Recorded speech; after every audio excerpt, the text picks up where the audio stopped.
Capricorn, hi! Welcome to Mr. Queen PH.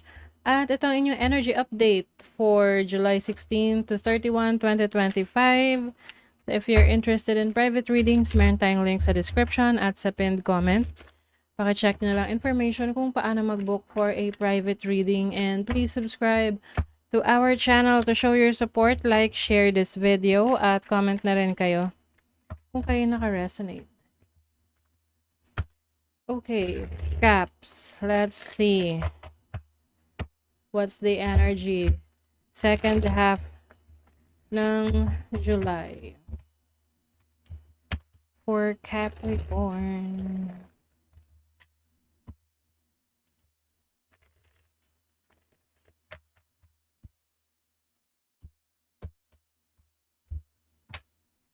Overall energy, possible challenge, opportunity, blessing. Uy, I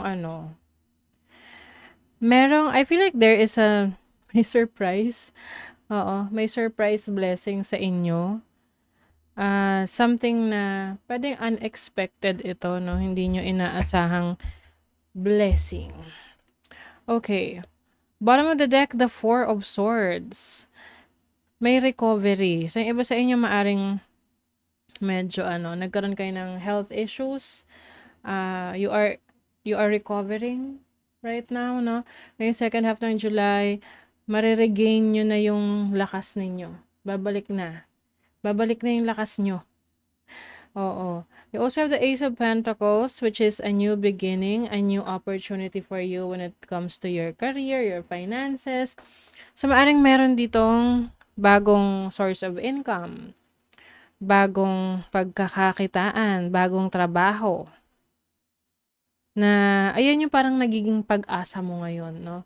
Na magpatuloy sa buhay. You have the Ten of Cups, which is about family. Napaka-importante sa'yo ngayon yung connections mo, relationships mo with your family. You will spend more time with them.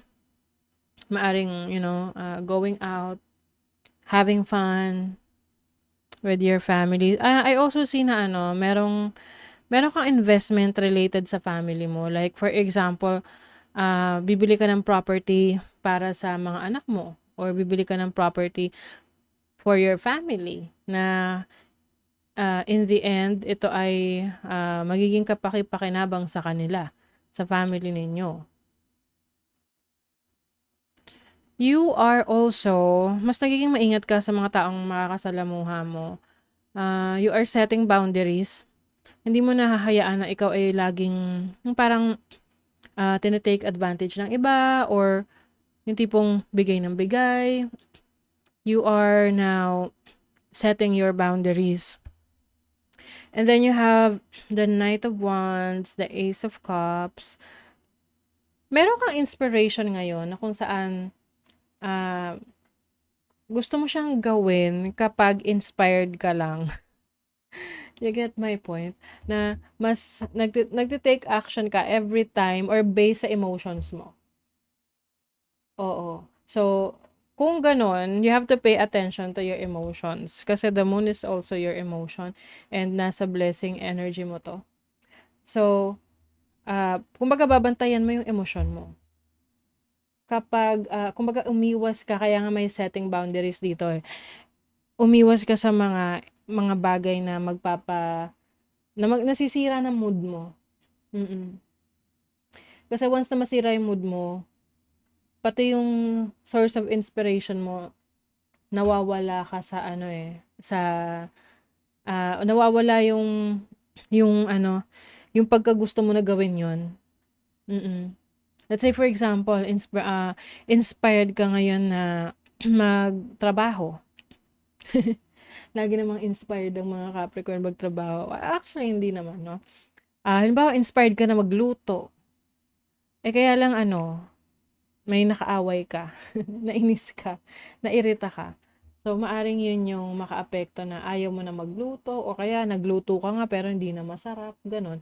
So, pay attention to your emotions kasi it will really affect you right now sa iyong mga ginagawa or sa mga plano mo. Makes sense kasi ang Capricorn, ang kanyang Parang ano 'to, sister, sign niya ay Cancer. Kaya lang opposition 'yun. So, ibig sabihin may may conflict.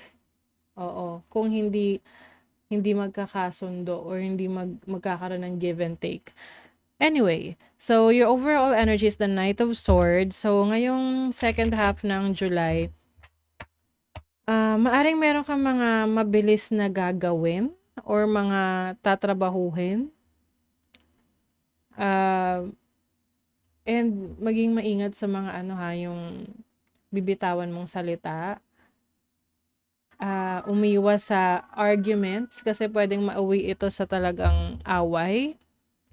And that may lead you to inconvenience, 'di ba? Mahirap magkaroon ng inconvenience sa relationship mo sa ibang tao.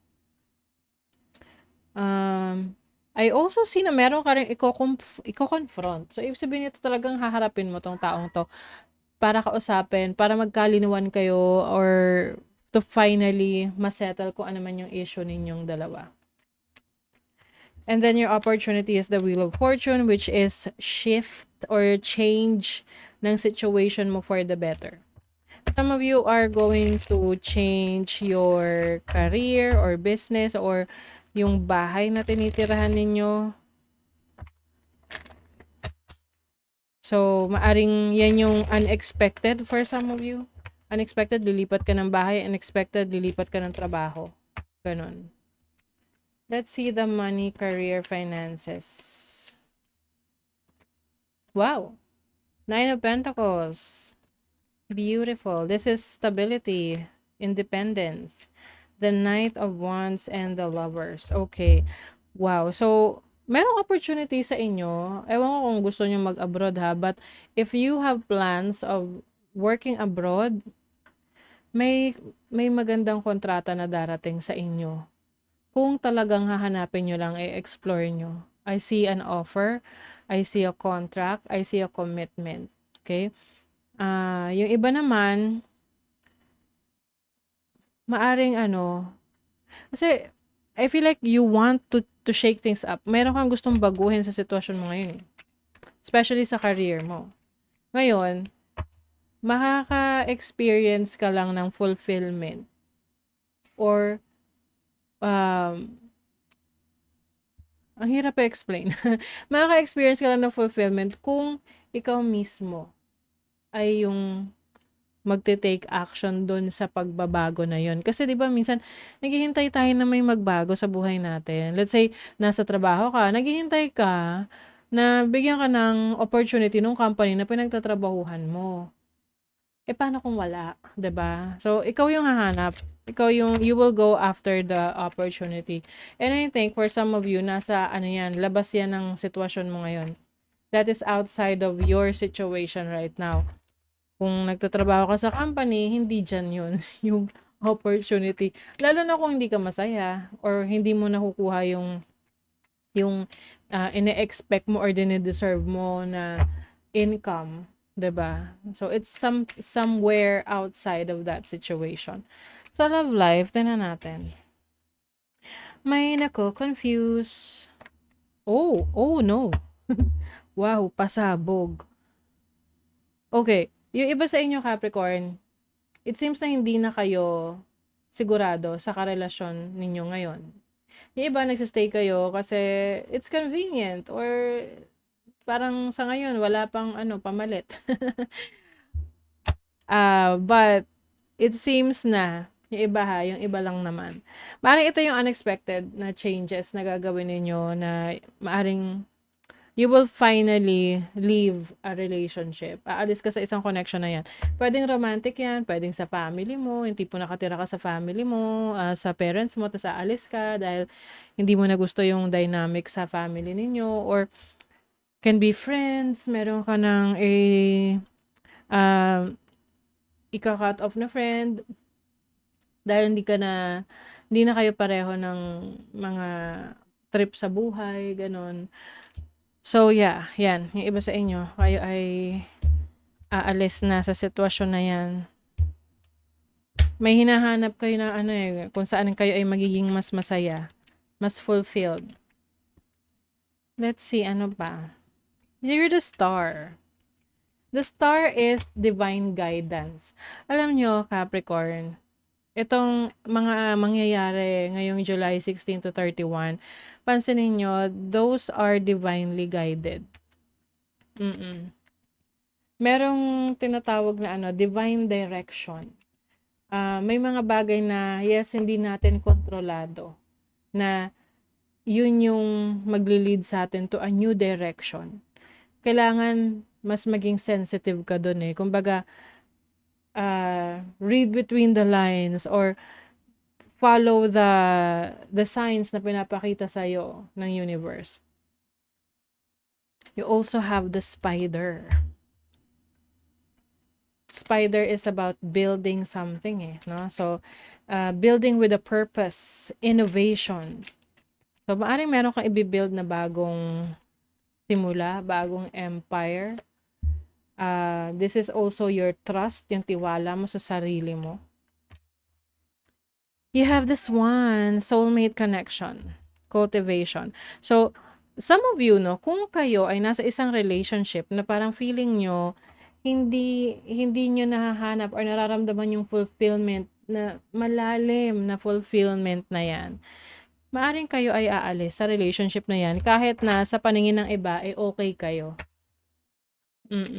Kasi you're looking for a soul connection eh. Yung tipong malalim na relationship na connection with the person. An emotionally secure, loving family is important to you. Yes. So, yung iba sa inyo, yan yung hinahanap nyo. Na you are secure in that family. Whether this is your immediate family, yung parents mo, or sarili mo ng pamilya, you want to have that. You gusto mong magkaroon ka ng isang pamilya na masasabi mong sa'yo talaga. You should accept valid criticism. Pag may mga taong pumupuna sa'yo, tingnan mo muna, no? Mag-reflect ka muna kung may point ba sila. Kasi kung may point sila, ano yon, okay lang yon. Kasi yun ay room mo for improvement, 'di ba? Oo. Ibig sabihin nun, they care. May pake sila sa'yo. The how is in the now. What has your intuition been trying to tell you? Yes. Ano ba yung instinct mo ngayon? Ano yung sinasabi sa'yo ng instinct mo? 'Di ba? You have to follow your intuition. Ano yung nararamdaman mo ngayon? Kasi yung emotions mo ngayon, pag hinarap mo talaga, what you really feel, i-reveal sa'yo, ipapakita sa'yo yung direction na kung saan doon ka mas magkakaroon ng fulfillment. Okay? So that is your reading, Capricorn. Thank you so much. See you again.